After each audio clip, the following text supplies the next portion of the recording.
Hello నమస్తే, నేను Ashok. AP తాజా రాజకీయాల గురించి ఈరోజు మాట్లాడదాం. ఈరోజు ఇంటర్వ్యూలో నాతో పాటు పార్టిసిపేట్ చేస్తున్నారు పొలిటికల్ అనలిస్ట్ పురుషోత్తం రెడ్డి గారు. పురుషోత్తం రెడ్డి గారు నమస్తే. నమస్తే అశోక్ గారు. ఏంటి సార్, చంద్రబాబు నాయుడు గారి కేసులకు సంబంధించి ఒక గందరగోళం అయితే వినిపిస్తూ ఉంది. గతంలో స్కిల్ కేసుకు సంబంధించి ఆయన అరెస్ట్ చేయడం మనం చూసాము.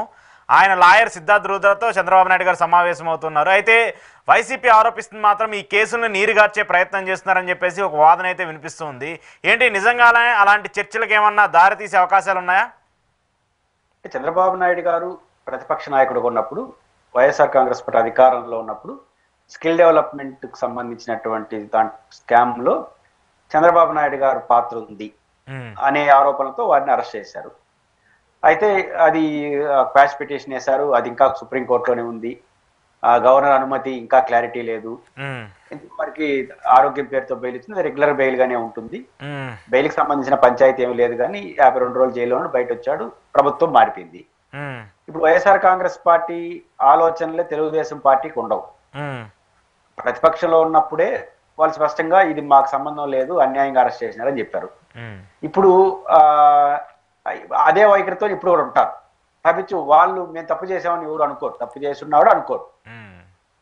అట్లాంటిది రాజకీయాల్లో ఎట్లా ఊహిస్తాం? కాబట్టి ఈ పరిస్థితుల్లో ఈ కేసుని చంద్రబాబు నాయుడు గారికి 2 సమస్యలు ఉన్నాయి. ఇప్పుడు దీన్ని ఎవరు విచారిస్తారు? Not only skill development case, ఒకటి అమరావతి రింగ్ రోడ్ అలైన్మెంట్ మార్పు కేసు ఉంది. తర్వాత ఫైబర్ నెట్ రిలేటెడ్ ఒక కేసు ఉన్నట్టుంది. మూడోది ఈ శాండ్ పాలసీ, అదే విధంగా మద్యం పాలసీకి సంబంధించిన ఒక కేసు ఒకటి ఉన్నట్టుంది. పుంగనూరు పోలీస్ కి సంబంధించినటువంటి అరెస్టులకు సంబంధించిన ఒక కేసు ఉంది. ఈ 5 కేసులు చంద్రబాబు నాయుడు గారి చుట్టూ ఉన్నాయి. ఇప్పుడు ఈ 5 కేసులు విచారించేది ఎవరు? సిఐడి లేదా సిట్. ఈ 2 కూడా గవర్నమెంట్ ఏజెన్సీ. ఆరోపణ ఏమో బిగ్ బాస్ చంద్రబాబు నాయుడు గారి పైన, విచారించేదేమో వారి కింద పనిచేసే ఏజెన్సీ వాళ్ళు. సహజంగా వాళ్ళ విచారణలో ఏమి తేలినా, నిజమైనా అబద్ధమైనా మీరే చేయించుకున్నారని ఏ ప్రతిపక్షమైనా అంటుంది. అలాగని ఇప్పుడు చంద్రబాబు నాయుడు గారు ఎట్లా నా పైన నేనేసి నా కింద ఏజెన్సీని ఇస్తే ఇట్లాంటి విమర్శలు వస్తాయి కాబట్టి దీన్ని సిబిఐ జరుపుకోండి అని ఆయన ఇవ్వగలడా? ఇవ్వలేని పరిస్థితి ఉండదుగా. అదే ముందు ఒక సమస్య. దీని నుంచి తప్పించుకోవడం, దీని నుంచి బయటపడడం అంటే కేసుగా నడవడం. కేసుగా నడిచినా కూడా సిబిఐ నడపాలనా, అంటే సెంట్రల్ ఏజెన్సీ చేయాలనా, చంద్రబాబు నాయుడు గారి అజమాయిషిలో ఉన్న ఏజెన్సీ చేయాలనా? ఇప్పటి వరకు జరుగుతున్న ఏజెన్సీ, జగన్ గారు పెట్టిన కేసు కూడా రాష్ట్ర ఏజెన్సీలే చేసినాయి, అవును, కేంద్ర ఏజెన్సీలు కాదు. రాష్ట్ర ఏజెన్సీలే చేసినాయి కాబట్టి ఇప్పుడే రాష్ట్ర ఏజెన్సీలు చేస్తాయని చంద్రబాబు నాయుడు గారు అంటారు. మీరు పెట్టిన ఏజెన్సీలే కదా అని. ఏజెన్సీ వాళ్ళు పెట్టిందే, అధికారులు మారచ్చు. కానీ మీ కింద పని చేసే ఏజెన్సీలు మీ కింద అందులో వాళ్ళు కూడా మార్చేసినావు కదా అని వాళ్ళు గోల్ చేస్తారు. అదొక సమస్య యాజిటీజ్ గా నడిస్తే. అలాగని తనకు ఈ రోజున్న రాజకీయ వాతావరణంలో, దేశంలో మారిన పరిస్థితుల్లో నా కేసులన్నీ చాలా సిన్సియర్గా నేను సిబిఐకి ఇచ్చేస్తున్నాను అని చెప్పే పరిస్థితిలో ఈయనున్నాడా? లేరు. ఈ పరిస్థితుల్లో ఎట్లా దీని నుంచి మనం ఓవర్కమ్ కావాలి? కేసు నుంచి అయితే ఓవర్కమ్ కావాలి. చంద్రబాబు నాయుడు గారు ముఖ్యమంత్రే కావచ్చు, ఆ కేసును ఎదుర్కొంటున్నటువంటి ముద్దాయి కూడా. సో ఖచ్చితంగా ఆయన పర్సనల్ లాయర్ లోద్రా గారితో మాట్లాడాలి. ఎందుకంటే జడ్జితో మాట్లాడితే తప్పు, కానీ ఆయన లాయర్తో ఎందుకు మాట్లాడకూడదు? ఆయనతో మాట్లాడడం తప్పు కాదు, కాకపోతే దీని ఎట్లా బయటపడాలి? ఇమీడియట్ గా రేపు తెల్లారికి ఏదో అయిపోతుందని కాదు, ఇక్కడి నుంచి నెక్స్ట్ స్టెప్ ఏంటి అనే దానిపైన ఖచ్చితంగా చంద్రబాబు నాయుడు గారున్నా, మీరున్నా, నేనున్నా, ఎవరున్నా మాట్లాడతాము. దీని నుంచి వాళ్ళు ఏం స్టెప్ తీసుకోబోతారో, నీరుగార్చే ప్రయత్నం చేస్తారంటే ప్రతి ఒక్కరికి అనుమానం ఉంటుంది. ఇప్పుడు నేనే ముఖ్యమంత్రిని అయితే నా మీద ఉన్న ఆరోపణ వచ్చితే, ఇప్పుడు స్వతంత్ర పోరాటం ఆ తర్వాత కాలంలో రైల్వే మంత్రి ఒక ఆయన ఒక యాక్సిడెంట్ జరిగితే రాజీనామా చేసేయడు. రైల్వే మంత్రి ఒక యాక్సిడెంట్, ఇప్పుడు ఒక నెలగడ ఏ మంత్రి ఉండడు రైల్వే యాక్సిడెంట్ కానీ ఆరోపణ రాజీనామా చేస్తే. ఆ రోజులు కావు కదా ఈ రోజు ఇవి. కాబట్టి ఖచ్చితంగా కేంద్ర ఏజెన్సీ చేయమని చంద్రబాబు గారు అడగలేడు. ఒకరు తన ఏజెన్సీని పెట్టుకుంటే ఈ విమర్శలకు గురి కావాలి, మొత్తం మీద కేసు నుంచి బయటపడాలి. కానీ ఇక్కడ చంద్రబాబు నాయుడు గారు అడగకపోవచ్చు. ఉండవల్ లాంటి వాళ్ళు ఆల్రెడీ పిటిషన్ వేశారు, సిబిఐ టేకప్ చేయాలనేది. వైసీపీకి సంబంధించిన వాళ్ళు కూడా సిబిఐకి ఇవ్వాలని చెప్పేసి వాళ్ళు కూడా మాట్లాడుతూ వస్తున్నారు. సిబిఐకి ఏమన్నా స్వతంత్ర, అంటే పార్టీకి సంబంధించిన వాళ్ళు కాకుండా మిగతా వ్యక్తులు వేస్తే టేక్ ఓవర్ చేసే పరిస్థితి ఏమైనా ఉంటుందా? చంద్రబాబు నాయుడు గారి కేసులకు సిబిఐకి ఇవ్వాలని 2 పిటిషన్లు ఉన్నాయి. అవును. ఒక పిటిషన్ మీరు చెప్పిన ఉండవల్లి అరుణ్ కుమార్ ఇప్పుడు వేసింది కాదు, ఎప్పుడో వేశారు, ఆయన గతంలోనే వేసినాడు. ఎందుకంటే ఇది జగన్మోహన్ రెడ్డి కుట్రతో చేస్తున్నాడు అని తెలుగుదేశం అంటుంది, లేదా కేంద్ర ప్రభుత్వం ఇన్ఫ్లుయెన్స్ తో చేస్తున్నాడు వాళ్ళు అంటారు. కాబట్టి ఇది కుట్రలు, ఈ కుతంత్రాలు ఎందుకు? మోడీ గారి నాయకత్వంలోని ప్రభుత్వాన్ని జగన్ గౌరవిస్తున్నాడు, చంద్రబాబు నాయుడు గౌరవిస్తున్నాడు. లోపల ఏమనుకుంటున్నారు కాదు, పబ్లిక్ అయితే గౌరవిస్తున్నామని చెప్తారు. నమ్మకం ఉంది ఇద్దరికి, లోపల ఏమన్నా కావచ్చు, కానీ ఇద్దరికి నమ్మకం ఉన్న కేంద్ర ప్రభుత్వ ఏజెన్సీకి ఇచ్చేయండి, ఈ వివాదం ఉండదని ఎలక్షన్ కు ముందే ఆయన పిటిషన్ వేసినాడు. దీనిపైన అందరికీ నోటీసులు ఇచ్చారు. చంద్రబాబు నాయుడు గారికి సహజంగా నోటీస్ ఇస్తారు, మీరు వేసినా నేను వేసినా నోటీస్ ఇస్తారు. ప్రభుత్వానికి, వ్యవస్థలకి, సిబిఐ గడి ఇంతవరకు ఎవరు సమాధానం చెప్పాల.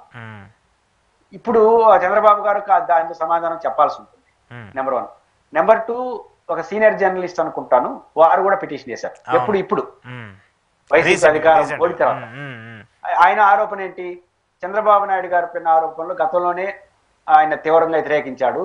ఈ టైంలో ఆయనే ముఖ్యమంత్రి, ఆయన కింద పనిచేసే అధికారులు, ఆయన కన్సర్న్లలో పనిచేసే అధికారులు ఆయన పైన ఏం విచారణ చేస్తారు, ఇది తేలదు, తేలినా కూడా ఫేవర్ గా తేలుతుంది. పైపిచ్చి అక్కడున్న అధికారులందరినీ బదిలీ చేసేస్తున్నారు, కాబట్టి ఇది ఎట్లా సాధ్యం, కాబట్టి సిబిఐకి ఇవ్వండి అని ఆయన పిటిషన్ చేస్తున్నాడు.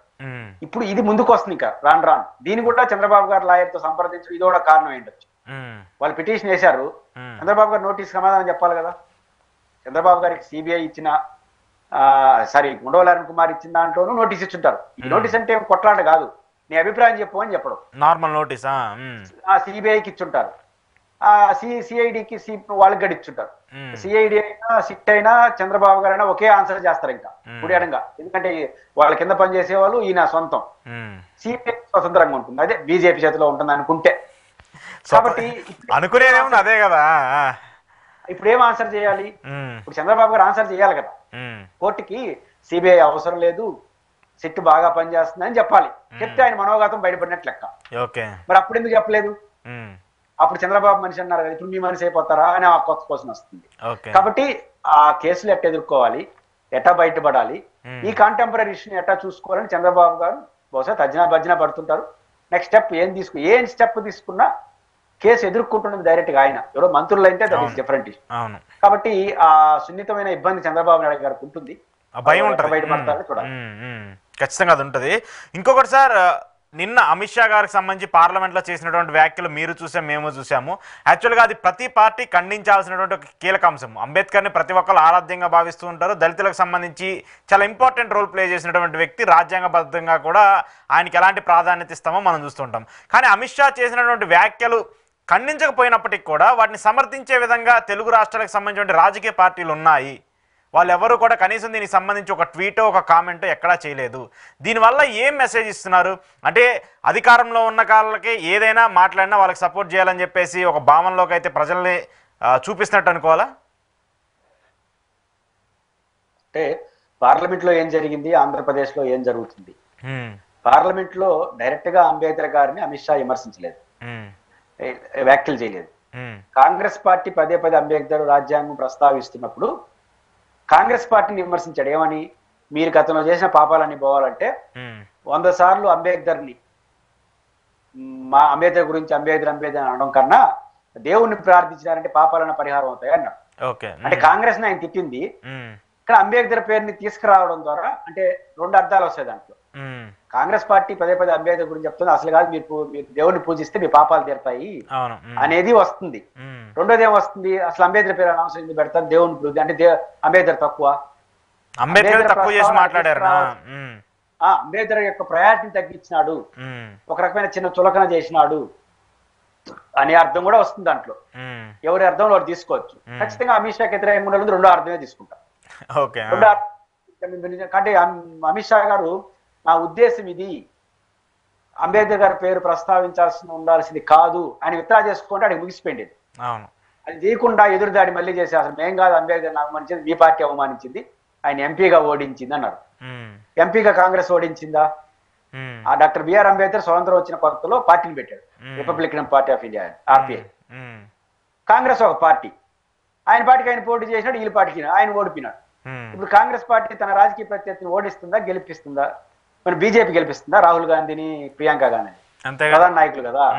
కాబట్టి ఆ తర్వాత అంబేద్కర్ గారిని పార్టీలో చేర్చుకున్నారు, రాజ్యసభ సభ్యత్వం ఇచ్చారు, కేంద్ర మంత్రి పదవి ఇచ్చారు, రాజ్యాంగ కమిషన్ చైర్మన్ చేశారు. ఈ దేశానికి ఆయన మేధస్సును అందించింది కాంగ్రెస్ పార్టీ. కానీ కాంగ్రెస్ పార్టీ మీరు ఆ వ్యాఖ్యలు చేసి గందరగోళానికి కారణమైన వ్యాఖ్యలు ఉపసంహరించుకోవద్దు పోయి మళ్ళీ కాంగ్రెస్ తిరిగితే ఏం లాభం ఉంది? అది నేషనల్ వాడి జరిగింది. స్టేట్ కు సంబంధించి ఒక ఇబ్బందికర వాతావరణం చంద్రబాబు గారు ఇండైరెక్ట్ గా సమర్థించాడు. ఆయన వ్యూహాత్మకంగా ఏం చేసినాడంటే, ఆయన పాతకాలంలో ఉమ్మడి రాష్ట్రంలో ముఖ్యమంత్రి ఉన్నప్పుడు వ్యవసాయం లాభసాటి కాదు అన్నాడు. అవును. ఏమి ఇంటర్ప్రిటేషన్ అంటే వ్యవసాయం దండగా అన్నాడు చంద్రబాబు. అంటే వ్యవసాయం చేయడం కన్నా ఐటీ ఇట్లాంటి ఉద్యోగాలు బెటర్ అనే పద్ధతిలో మాట్లాడినాడు. అంటే వ్యవసాయం దండగా అనేది అర్థం. కాబట్టి అప్పుడే విద్యుత్ ఛార్జీలు పెంచడం, ఐటీ రంగాన్ని ప్రాధాన్యత ఇవ్వడం ఇట్లాంటి వచ్చినప్పుడు చంద్రబాబు నాయుడు వ్యవసాయం దండగానే అయినాడు అని పెద్ద పాపులర్ అయిపోయింది. దాన్ని మెడకు చుట్టుకుంది ఆయన. ఇప్పుడు అది చెప్పినాడు ఆయన. నన్ను కూడా రాంగ్ ఇప్పుడు దాంతో పోలుస్తాడు. ఆయన నింది వేరు, అనవసరంగా ఆయన ఆ రోజు పోర్ట్రేట్ చేసినట్టు ఈ కూడా పోర్ట్రేట్ చేస్తున్నారు అని ఇండైరెక్ట్ గా అమిత్ షాని సమర్థిస్తున్నాడు. ఇంత గొందరగోళం ఎందుకు? అమిత్ షా చేసిన ప్రకటన కరెక్ట్ అని చెప్పొచ్చుగా. అమిత్ షా గారి వ్యాఖ్యలు చేసి కరెక్ట్ అని చెప్పవచ్చు కదా. చెప్పడు, మళ్ళీ చెప్తే వీళ్ళు బాధపడతారు, అంబేద్కర్ అభిమానించడం బాధపడతారు. కాబట్టి వీళ్ళు బాధపడకూడదు, అంబేద్కర్ గారిని మన అమిత్ షాని వెనకేసుకొని రావాలి చేస్తూ ఇంకొక దారుణమైన ఆరోపణ చేసేసాడు. ఆయన కూడా చెప్తున్నాడు కాంగ్రెస్ పార్టీ అవమానించండి అంబేద్కర్ని ఎట్టయితే ఈ దేశానికి కాంగ్రెస్ పార్టీ ప్రచారం పెట్టిందో చంద్రబాబు నాయుడు గారిని కూడా రాష్ట్రం ముందు పెట్టింది కాంగ్రెస్ పార్టీ. అది ఆయన మర్చిపోయినాడు. చంద్రబాబు నాయుడు గారిని మొదట ఎమ్మెల్యే చేసింది కాంగ్రెస్, మొదట మంత్రి చేసింది కాంగ్రెస్. ఆయన్ని లైన్ లైన్ లో పెట్టి ఈయన లీడర్గా ఎదగలడు అని నిరూపించింది కాంగ్రెస్. అట్లాంటి కాంగ్రెస్ ని పట్టుకొని మీరు పార్టీ మారిపోయాడను లేకపోతే అమిత్ షాను మెచ్చుకోవాలను కాంగ్రెస్ నిర్ణయించడం ఏంటంటే జరిగిన ఘటన పైన మాట్లాడే ధైర్యం లేదు. ఉన్నదన్నట్టు మాట్లాడితే అమిత్ షా కోపం, సమర్థిస్తే అంబేద్కర్ గారిని అభిమానించే అందరికీ ద్వేషం. కట్టి అటు ఇటు కాకుండా ఆయన సమర్థించినట్టు ఉండాలి, ఈయన ఏమనుకున్నట్టు ఉండాలి. కాంగ్రెస్ నేతను రాలేదు, వేసేసి సప్పన అయిపోయినాడు. ఇది చంద్రబాబు గారి స్టైల్. ఇంకా మన జగన్మోహన్ రెడ్డి గారు కూడా స్పందించుంటే బాగుంది. ఆయన ఎందుకు స్పందించలేదు అర్థం కావట్లేదు. అంటే ఎట్లన్నా స్పందించుకోండి, మీ స్వేచ్ఛ అది. కానీ స్పందించకపోవడం కరెక్ట్గా. దీన్ని బట్టి చూస్తే బీజేపీకి ఒక క్రూషియల్ విషయాలు వచ్చినప్పుడు బీజేపీకి వ్యతిరేకంగా తెలుగుదేశం వైసీపీ వాళ్ళు స్పందించరు. స్పందించినా కూడా ఇండైరెక్ట్ గానే సపోర్ట్ చేసేట్టుగా స్పందిస్తారు అనేది మనం జగన్ గారు స్పందన లేకపోవడం, చంద్రబాబు గారు ప్రకటన చూస్తే అర్థం. ఓకే, అయితే ఖచ్చితంగా ఇది మూడు పార్టీలు కూడా వాళ్ళని మితిమీరి మాట్లాడే అవకాశం అయితే లేదన్నట్టు కనిపిస్తుంది. మితిమీరేది మితిమీరే అంత దూరం కాదు, అసలు ఏమీ మీర కనీసం లైన్ దాటరు అంతే. నోట్ల నుంచి మాట కూడా రాదంటారు అయితే. ఓకే, ఇంకొకటి సార్, షర్మిలకు సంబంధించి ఒక కీలకంగా వినిపిస్తుంది, ఏపీ పిసిసి పదవికి సంబంధించి మార్పు చేపట్టాలని ఒక కాంగ్రెస్ పార్టీ ఒక ఆలోచనలో కూడా ఉందని తెలుస్తుంది. ఎందుకంటే షర్మిలని పిసిసి చీఫ్ చేసిన తర్వాత ఇక్కడ పార్టీ పెరగటం కంటే కూడా మళ్ళీ తగ్గిపోయింది, ఆ డ్యామేజ్ మరింత జరుగుతుంది అనేది ఒక వాదన అయితే వినిపిస్తుంది. కొంతమంది కాంగ్రెస్ సంబంధించిన సీనియర్ లీడర్లందరూ కూడా షర్మిల నాయకత్వం మీద అసంతృప్తిగా ఉన్నట్టు కూడా తెలుస్తుంది. సో ఏంటి, అలాంటి మార్పులు ఏమైనా జరిగే అవకాశం ఉంటుందా? రెండు జరగాలి. ఒకటి, షర్మిల గారి వ్యవహార శైలిన మారాలి, మారకపోతే ఆమెనైనా మార్చేయాలి. ఓకే, ఈ రెండిట్లో ఏదో ఒకటి జరగకపోతే కాంగ్రెస్ పార్టీకి భవిష్యత్తు రాష్ట్రంలో ఉండదు. వ్యవహార శైలిన మారాలి, లేదా ఆమె మారుతుంది. ఇంకా వ్యవహార శైలి మారదనుకుంటే ఆమె మార్చేసి సేవలు పెట్టుకోవాలి. ఎందుకంటున్నానంటే కాంగ్రెస్ పార్టీ చాలా క్రూషియల్ టైం. అవును, దేశవ్యాప్తంగా ప్రతి రాష్ట్రం నుంచి ఎంపీ ఇవ్వాల్సిన టైం. రెండు, కాంగ్రెస్ కి ఇబ్బందికరమైన రాష్ట్రం ఆంధ్రప్రదేశ్. ఎందుకంటే రాష్ట్ర విభజన పైన ఇంకా కూడా కాంగ్రెస్ పట్ల కోపం ఉంది. మరోవైపు కాంగ్రెస్ నుంచి వీడిపోయే జగన్ ఒక పవర్ఫుల్ లీడర్ గా పక్కన ఉన్నాడు. ఇన్ని ఇబ్బందులు ఉన్నప్పుడు చాలా ఓపికగా, చాలా ఓర్పుగా, చాలా ప్రాక్టికల్ గా అడుగులేయాల్సిన కాంగ్రెస్ చీఫ్ అందుకు భిన్నంగా షర్మిల గారు అడుగులేస్తుంది. ఆమె మూడు పార్టీలకు భిన్నంగా పోవాలి. మూడు పార్టీలు కాదు, మేము ప్రత్యామ్నాయం అని పోవాలి. కానీ ఆ లోపల ఏ ఉద్దేశం ఉన్నా బయట చాలా ఈజీగా వైసీపీ నువ్వు చంద్రబాబు మనిషిని ముద్రేసి పారాయి, ఈజీగా అర్థమైపోతుంది మాట్లాడే తీరు కూడా. ఇప్పుడు చంద్రబాబు నాయుడు గారు ఈ ప్రకటన చేసినట్టుగా నేను పేపర్లో చూసిన, నేను చెప్పాను కదా, సోషల్ మీడియాలో చూసిన. కానీ చంద్రబాబు నాయుడు అదే ప్రకటన జగన్ చేసిన రఫాడ్ ఇచ్చింది. మాట్లాడేది మరి ఇప్పుడు ఎందుకు స్పందించలేదు అంటే ఆ ఉద్దేశం ఏదైనా కావచ్చు, ఆమె ఖండించింది. ఏవన్నే అంబేద్కర్ గారి ఘటన పైన వెంటనే ఖండించింది, బీజేపీని విమర్శించింది. నో డౌట్ షర్మిల గారు పిసిసి అధ్యక్షులు ఏం చేయాలో అవి చేశారు. కానీ ప్రజలు ఏం చూస్తారు, మీకు భిన్నంగా చూడాలంటే ప్రతి అనుభవం చూస్తారు.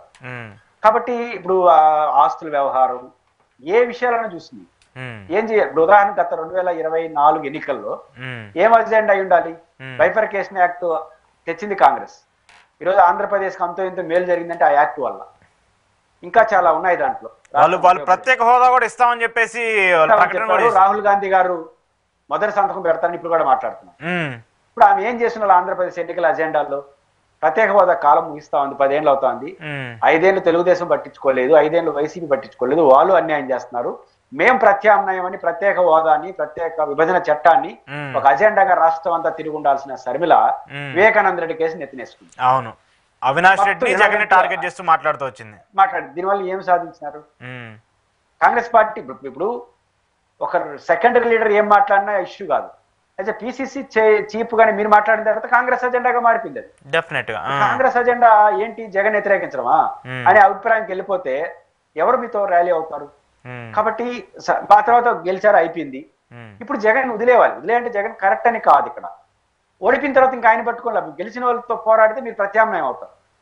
జగన్ కన్నా బాగా పొట్టాడాలి. జగన్ పైన నిజంగా కోపం ఉంటే జగన్ తిరిగితే మీ కోపం తీరదు. జగన్ తో సంబంధం లేకుండా జగన్ కన్నా మీరు తెలుగుదేశానికి వ్యతిరేకంగా, కూటమికి వ్యతిరేకంగా పోరాడితే జగన్ వీక్ అవుతారు. అవును, ఆ రకంగా జగన్ పైన కక్ష తీర్చుకోవచ్చు శర్మిల. నిజంగా జగన్ వాళ్ళ అన్న మీద కక్ష తీర్చుకోవాలంటే జగన్ కన్నా బాగా ఫైట్ చేస్తే జగన్ వీక్ అయిపోతాడు. నీకన్నా మీ చెల్లి బెటర్ అని అందులో ఆడిపోతారు. అవును, కాబట్టి మీరు జగన్ కన్నా గట్టిగా పోరాడితే జగన్ మీద కక్ష తీసుకున్నట్టు అవుతారు, కానీ జగన్ తిరిగితే ఇంకా సానుభూతి వచ్చేస్తారు. కుటుంబ విషయాలను కూడా రాజకీయంగా తీసుకురావడం వల్ల కూడా పార్టీకి డ్యామేజ్ అయిందని కూడా కొంతమంది మాట్లాడుతూ వస్తున్నారు. ఎందుకంటే ఇప్పుడు ప్రదేశ్ కాంగ్రెస్ కమిటీని ఎవరు నియమించారు? ఆమె నియమించింది కదా. దాంట్లో కనీసం 60, 70, 80% ఆమె ప్రతిపాదనలు ఉంటాయి. చాలా చోట్ల ఆమె ఎవరి కాళ్ళు వాళ్ళకి ఇచ్చేసిందని విమర్శలు కూడా వచ్చినాయి. మంచిదే. అంటే శర్మిలా గారు ఎవరు చెప్పారో వాళ్ళకే ఇచ్చారు. శర్మిలా గారు కళ్ళీళ్ళు పెట్టుకున్నారు, రోజు ప్రెస్ మీట్లు పెట్టారు. వాళ్ళ అన్న ఎపిసోడ్ లో ఆస్తులు తగాదు. ఒక్కరైనా ఆమెను సమర్థిస్తూ రాష్ట్రంలో ప్రెస్ మీట్ పెట్టారు కాంగ్రెస్ వాళ్ళు. ఏరే పార్టీ పక్కన పెడతారు, ఎవరు మాట్లాడలేదు. ఎప్పుడు కాంగ్రెస్ లో ఎవరు మాట్లాడకపోగా ఆ అజెండాను భుజానికి ఎత్తుకున్నది ఎవరు? తెలుగుదేశం పార్టీకి అనుకూలంగా ఉన్న మీడియా. తెలుగుదేశం పార్టీ వాళ్ళు ఎటకారంగా చెల్లికి మోసం చేస్తున్నాడు, చెల్లికి మోసం చేస్తున్నాడు ఇది మాట్లాడింది. ఎందుకు చంద్రబాబు నాయుడు గారు మాట్లాడారు, ఉప ముఖ్యమంత్రి పవన్ కళ్యాణ్ గారు మాట్లాడారు. మేము న్యాయం వైపు ఉంటాం, అవసరమైతే ఆ చెల్లి వైపు నిలబడతాం అని మాట్లాడారు. అవును, సెక్యూరిటీ కూడా కల్పించారా? మీరు నియమించినటువంటి మీ పిసిసి సభ్యులు మీకు సపోర్ట్ గా లేరు, కానీ మీకు సంబంధం లేని తెలుగుదేశం వాళ్ళు మద్దతుకు వస్తారు. మీకు సంబంధం లేని ఆ మీడియా భుజానికి ఎత్తుకుంటుంది, వాళ్ళు సమర్థిస్తారు. అంటే కాంగ్రెస్ వాళ్ళు అమాయకులు కాదు కదా. అంటే మనం ఎవరు స్పందించలేదు, వీళ్ళు స్పందిస్తున్నారంటే ఇంకా మీ ఎవరి తరపున మనిషి? ఆమె ఎవరి తరపు? రాజకీయాల్లో ఎప్పుడు కూడా అశోక్ గారు, నేను ఏమి చేస్తున్నది ఇంపార్టెంట్ కాదు, నా వాయిస్ జనానికి ఎట్లా రీచ్ అవుతున్నది ఇంపార్టెంట్. మనసులో శర్మిలా గారు ఏ ఉద్దేశం ఉండొచ్చు, రీచ్ ఏమవుతా ఉంది అనేది చాలా ఇంపార్టెంట్. అందులో వైసీపీ పని ఈజీ అయిపోయింది, చంద్రబాబు మనిషి అని చెప్పేశారు. కాబట్టి శర్మిలా గారు వ్యవహార శైలి పూర్తిగా మారాలి. మారకపోతే ఆమెనన్నా మార్చుకోవాలి. ఈ రెండు జరగకపోతే కాంగ్రెస్ లో ఉండే చాలా మంది వైసీపీలో జరుగుతారు. ఇప్పుడు ఒక ఇంట్రెస్టింగ్ ఫ్యాక్ట్ ఏంటంటే వైసీపీ నుంచి వెళ్ళిపోతున్న నేతలందరూ కూడా మళ్ళీ తిరిగి వైసీపీలోకి రావాలని డిసైడ్ అయ్యారని చెప్పేసి ఈ రోజు నేను ఒక ఆర్టికల్ కూడా చదివాను. ఎందుకంటే వెళ్ళిన వాళ్ళకేమో అక్కడ ప్రాధాన్యత లేదు, వైసీపీలో ఉంటే కనీసం నెక్స్ట్ ఎలక్షన్స్కి సీట్ వస్తుందని చెప్పేసి ఒక ధీమాన్నా ఉంటుంది. ఈ 5 ఏళ్ల పాటు, ఈ 4 ఏళ్ల పాటు, ఈ 3 ఏళ్ల పాటు పార్టీని బలోపేతం చేసుకోవచ్చు అని నమ్మకం వస్తుంది. సో ఇప్పుడు వెళ్ళిన వాళ్ళందరినీ కూడా మళ్ళీ ఉంచలేక, పంపించలేక కష్టపడుతుందని చెప్పేసి కూటమి సభ్యులే మాట్లాడుకున్నట్టు కూడా అర్థమవుతుంది. ఏం చెప్తారు దీనికి సంబంధించి? తెలుగుదేశం పార్టీ ఎవరిని పంపందు. ఇంకొక మొత్తం జగన్మోహన్ రెడ్డి గారితో సహా, శర్మిలా గారితో సహా పార్టీలకు వచ్చినా చేస్తున్నారు. కండువ వేసేయడమే పాయింట్. ఏంటంటే అంత ఓపిక కూడా తెలుగుదేశానికి ఎవరైనా భరించగలదు. పాయింట్ ఏంటంటే పోయిన వాళ్ళ సమస్య. ఇప్పుడు పోయిన వాళ్ళకి అట్లే పదవులు వస్తాయండి. 5 ఏళ్లుగా మంచో చెడ్డో ఈ ప్రభుత్వానికి వ్యతిరేకంగా పోరాడిన వాళ్ళు, తెలుగుదేశం జెండాలు మోసిన వాళ్ళు, ఒక పైపు తెలుగుదేశం పార్టీ ఎక్కువ లీడర్షిప్ ఉన్న పార్టీ. జగన్మోహన్ రెడ్డి గారు సామంత రాజులు ఉన్న పార్టీ. అంటే జగన్ గారు ఒక రాజు, సామంత రాజులు. సామంత అంటే వారు తప్ప ఎవరు ఒప్పుకోరు. సగం నియోజకవర్గాలు వాళ్ళు తప్ప ఇంకూరు లీడర్ గారు ఉంటారు. కానీ తెలుగుదేశం అట్లేదు, ఒక 10-20 చోట్ల సామంత రాజులు ఉంటారు. ఎక్కువ చోట్ల బహుముఖ నాయకత్వం 5 మంది 10 మంది ఎమ్మెల్యే క్యాండిడేట్ ఉంటారు. అంటే వైసీపీకి లేరని కాదు, వైసీపీ కూడా 100 మంది ఉన్నారు. వీళ్ళు ఎంకరేజ్ చేయి, వీళ్ళు ఒకరినే పెట్టేసి వాళ్ళని వదిలేస్తారు సామంత రాజు లాగా. ఇట్లాంటి వాతావరణం తెలుగుదేశంలో భిన్నంగా బెటర్ గా ఉన్నారు. కాబట్టి బహుముఖ నాయకత్వం ఉన్న తెలుగుదేశం పార్టీ వాళ్ళకి దురదృష్టమో అదృష్టమో జనసేనతో బీజేపీతో పొత్తు పెట్టుకోవాల్సి వచ్చా. వాళ్ళకి సగం వీళ్ళే ఎక్కువ అయిపోయినారు తెలుగుదేశం వాళ్ళు. దానితో ఇంకో 2 పార్టీలు చేరినాయి. వాళ్ళని అడ్జస్ట్ చేయాలి. వీళ్ళు చేస్తామంటే మధ్యలో వీళ్ళు పోతే ఏం చేయాలి వాళ్ళు? కాబట్టి వాళ్ళకి ఉన్నదే భారం అయిపోయినారు, ఓవర్లోడ్ అయిపోతుంది. వీళ్ళు పోయినారంటే వెనకాల పరిగెత్తా ఉండొచ్చు, నేను తెలుగుదేశం అని తప్ప, మా అంటే కేసులు పెట్టుకుని ఉంటారేమో తప్ప అదర్ దెన్ ఏ ప్రయోజనం ఉండదు. 4 ఏళ్ళు గడిచిపోయిన తర్వాత మళ్ళీ పార్టీ మారినారని వీళ్ళకి శత్రుత్వం ఆడ ఏమి లేక ఆడబోయింది. కాబట్టి గోడ దెబ్బ చెంప దెబ్బ ఎందుకని ఆలోచించవచ్చు. తెలుగుదేశం పార్టీ గాడి పోయిన వాళ్ళకి తెలుగుదేశం తప్పు చేసిందని కాదు, వీళ్ళు అనుకున్న న్యాయం జరగదు అక్కడ. అందువల్ల అనివార్యంగా వచ్చే వాళ్ళు వస్తారు, రాని వాళ్ళు అన్ని అడ్జస్ట్ అయిపోతారు. ఉన్న ఎమ్మెల్యేలే వ్యతిరేకిస్తున్నారు. ఎందుకంటే మొన్నటిదాకా నాకు ప్రత్యర్థిగా ఉన్నటువంటి వ్యక్తిని ఈరోజు మీరు పార్టీలోకి తీసుకొచ్చి నాకే ఏకకు మేకులాగా తయారు చేస్తే నేనేం చేయాలని చెప్పేసి ఆ ఎమ్మెల్యేలే తిరుగుబాటు చేస్తున్నారు. ఒంగోలుకు సంబంధించి కావచ్చు, అలాగే మొన్న అవంతి శ్రీనివాస్ నియోజకవర్గానికి సంబంధించి కావచ్చు, చాలా మంది వ్యతిరేకిస్తున్నారు. సొంత ఎమ్మెల్యేలే వ్యతిరేకిస్తున్నారు చంద్రబాబు నాయుడు గారి తీరుని. సహజం కదా, అంటే ఏకు మేకు ఇంతవరకు ఎవరు కాలేదు కానీ భయం. ఇప్పుడు నేను ఒకటే చేస్తా ఉంటా, మాది ఇప్పుడు తెలుగుదేశంలో 10 మంది లీడర్లు ఉంటారు. వీళ్ళతోనే అడ్జస్ట్ చేసుకోలేకుండా వాడికి అది కావాలి ఇది కావాలి మధ్యలో ఇంకో 4 తీసుకొచ్చేస్తే మేగాడ భరించేది సమస్య కదా. ఇప్పుడు ఎమ్మెల్యేలు మాజీ మంత్రుల స్థాయిలో ఇప్పుడు అవంతి శ్రీనివాస్ గారు మాజీ మంత్రి, బాలినేని శ్రీనివాస్ రెడ్డి గారు మాజీ మంత్రి, వాళ్ళకి ఒకసారి యాక్సెస్ వస్తే మనకన్నా పెద్దలు ఎప్పుడు వస్తారని భయం కూడా ఉంటుంది కదా. అంతే కదా, 5 ఏళ్ళు అధికారాన్ని అనుభవించిన వాళ్ళు, అన్ని ఎసులుబాట్లు ఉంటాయి కాబట్టి ఇవన్నీ భయాలు వాళ్ళకు ఉంటాయి, వాళ్ళ భయాలు వాళ్ళవి. కాబట్టి భవిష్యత్తులో వాళ్ళు ఇప్పుడే స్టార్ట్ చేస్తే మళ్ళీ రాకుండా ఉంటారు అని. ఇప్పుడు మనకు మున్సిపల్ మేయర్లు, చైర్మన్లు, మార్చి తర్వాత ఉన్నవాళ్ళు వైసీపీ వాళ్ళు మళ్ళీ 1 year ఉంటారు. వాళ్ళని అందరిని చేర్చుకుందాం అంటున్నారు కొత్తగా. ఇంకా వాళ్ళని కూడా చేర్చుకున్నారు అదనపు భారం. వాళ్ళకి ఒక పోస్ట్ తో వస్తారు కదా, మేయర్, చైర్మన్.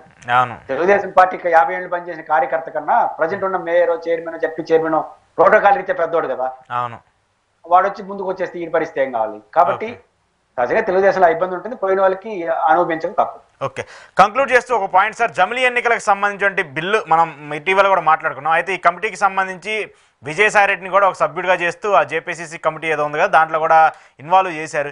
జమిలీ ఎన్నికలకు వీళ్ళు మద్దతుగా ఉన్నట్టు ఆల్రెడీ తెలిపారు. ఏంటి దీనికి ఏమన్నా పాజిటివ్ యాక్షన్ వచ్చే అవకాశం ఉంటుందా?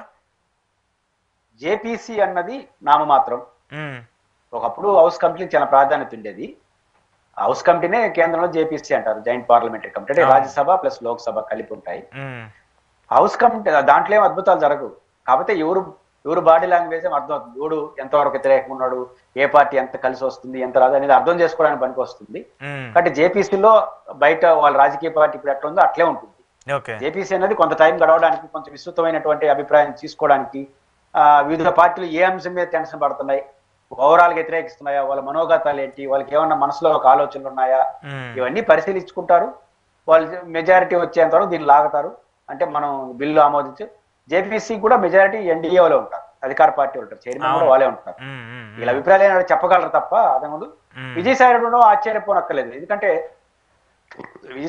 రాజ్యసభలో వైసీపీకి టెక్నికల్ ఈరోజు కూడా 8 మంది ఉన్నారు కదా, సీనియర్ పార్లమెంట్ మెంబర్. కాబట్టి వైసీపీకి 1 వస్తుంది, తెలుగుదేశానికి కూడా 1-2 వస్తాయి. కాబట్టి వైసీపీకి 1 రావడం ఆశ్చర్యం, సహజంగా సీనియర్ పర్సన్ కాబట్టి విజయసాయి రెడ్డి గారికి దాంట్లో అవకాశం వచ్చి ఉంటుంది. అంటే అవకాశం ఇన్ ద సెన్స్ వీళ్ళు ఆల్రెడీ డైరెక్ట్ గానే సపోర్ట్ చేశారు కాబట్టి ప్రాబ్లం లేదు, డైరెక్ట్ గానే మేము మద్దతు ఇస్తున్నాం జమిలీ ఎన్నికలకు సంబంధించి. టీడీపీ కూడా సపోర్ట్ చేస్తుంది. మద్దతు అట్లా లాజిక్ ఏ ఉండదు, ప్రతి పార్టీకి వాళ్ళ ప్రాధాన్యత రీత్యా వాళ్ళకున్న సంఖ్య ఇవ్వాల్సిందే. ఇప్పుడు కాంగ్రెస్ పార్టీ ఎవరు మద్దతు అలాగనే పెట్టుకుని ఉంటారు కదా, వాళ్ళు పార్లమెంట్ వాళ్ళ సంఖ్యాబలాన్ని దృష్టిలో పెట్టుకొని వాళ్ళు ఖచ్చితంగా ప్రయారిటీ ఉంటుంది. సో అయితే దీనికి కొద్ది సమయం అయితే పట్టేటట్టు ఉంది కదా, ఇది అవుతుందా అవ్వదా అనేది కూడా క్లారిటీ రావడానికి కూడా కొంత సమయం పట్టే అవకాశం. ఏకాభిప్రాయం అంటారు కానీ మెజారిటీ పార్టీలు అన్నామా ఆ అసెంబ్లీలో పార్లమెంట్ లో మెజారిటీ తను గెలిచే స్థాయి వరకు ఎప్పుడు లాగుతారో అప్పటి వరకు ఈ జేపీసీ కొనసాగుతూ ఉంటుంది. లేకపోతే అది లాంగ్ రన్ లో పరిష్కారం అవుతుంది. కాబట్టి వాళ్ళకి ఏకాభిప్రాయం అనే దానికన్నా వాళ్ళకి అనుకూలమైన వాతావరణం వచ్చేంత వరకు ఈ జేపీసీ కొనసాగే అవకాశాలు ఉంటాయి. ఓకే సార్, చూద్దాం మరి దీనికి సంబంధించి ఏమన్నా చేంజెస్ ఉంటాయా లేదని. థ్యాంక్ యూ పురుషోత్తం రెడ్డి గారు. ఇది పురుషోత్తం రెడ్డి గారితో ఎక్స్క్లూజివ్ ఇంటర్వ్యూ. చూస్తూనే ఉండండి ప్రజా చైతన్యం.